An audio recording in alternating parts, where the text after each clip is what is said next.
You know, after the way our first vote went, it wasn't all that shocking to me to figure out who you guys and gals were going to pick second. And sure enough, Elec Man turned out to be the winner. During the vote, I decided, you know what, I better get a practice run in just to make sure I know what I'm doing. And while practice won't exactly make perfect today, it helped a whole heck of a lot. You'll see why. It starts out with the spines. You can freeze them with Ice Slasher, but you can also freeze them with the Pea Shooter.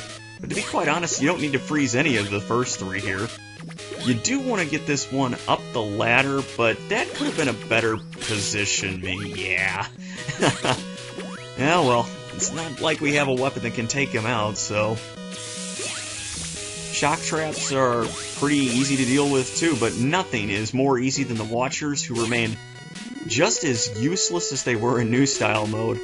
They just watch us climb up the ladder, no problemo. You want to go up the right ladder here, by the way, because there is no more 1-up on the left side of the screen like there was in New Style mode earlier. Nope. And if you've taken enough damage, I still don't recommend going for that pellet, just because it's tough to jump out of that with the low ceiling and all.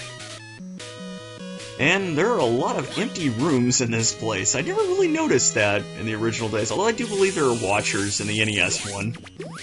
We're going to take the right side again because I do not want to deal with those spines and those thin jumps. And once we go up one more ladder, we are going to see the reason why I went after Super Arm early. Oh yeah, it is time to get the magnet beam. Yep.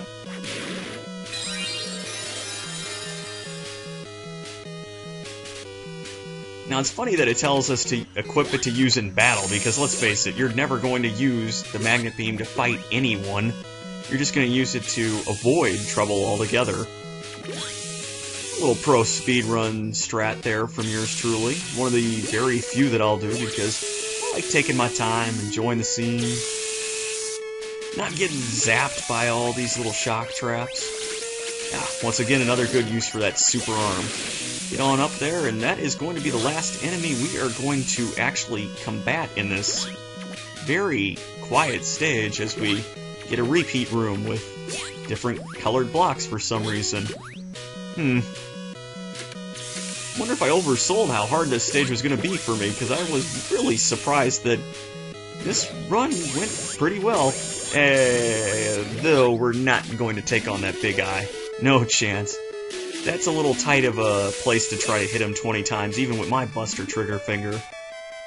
But once we get up this long ladder and the 6 shock trap things, we are going to be facing a boss that is considered a nightmare one on the NES game. Is he going to be the same way on the PSP one? Well, to put it quite plainly, no.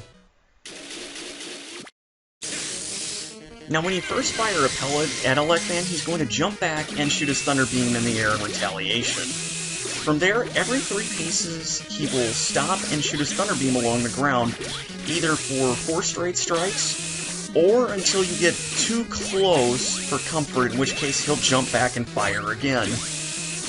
So this makes the fight pretty simple, because his attacks are a lot easier to dodge in this version, not just because he seems a lot slower, but because the Guts blocks are positioned in a way that they aren't so much of an inconvenience like they were in the NES days. After all, they're on opposite sides of the room instead of both being stacked on the left. This means you can keep hopping on the left block, and as long as you get off the block between the first and third strikes on the floor, you can get a free hit in. I find this to be really easier than it was back in the original Mega Man, and I'm sure most of you will too. I was kind of amazed how quickly this pattern was to figure out for me. I kind of was expecting the worst going in, but sure enough, he cooperated fully here.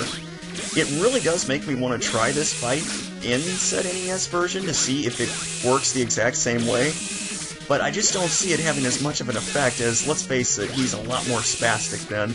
But here, you can just take your time and finish the fight pretty darn easily. Yeah, the Nightmare boss that was Elec Man in the NES version is pretty much an afterthought in this one. In fact, I'd say it's even easier than his fight in New Style's normal mode. I was really surprised by that. But with Elec Man shockingly taken down, that puts us at the halfway point, and that means we just have 3 bots to go. And they are Cut, Fire, and Bomb Man. I'll be honest, I'm not sure which one you're going to pick this time, but unlike previously, I do think I can beat them all kind of easily. We'll see if I'm telling the truth next time. Get to voting, gang. See you soon.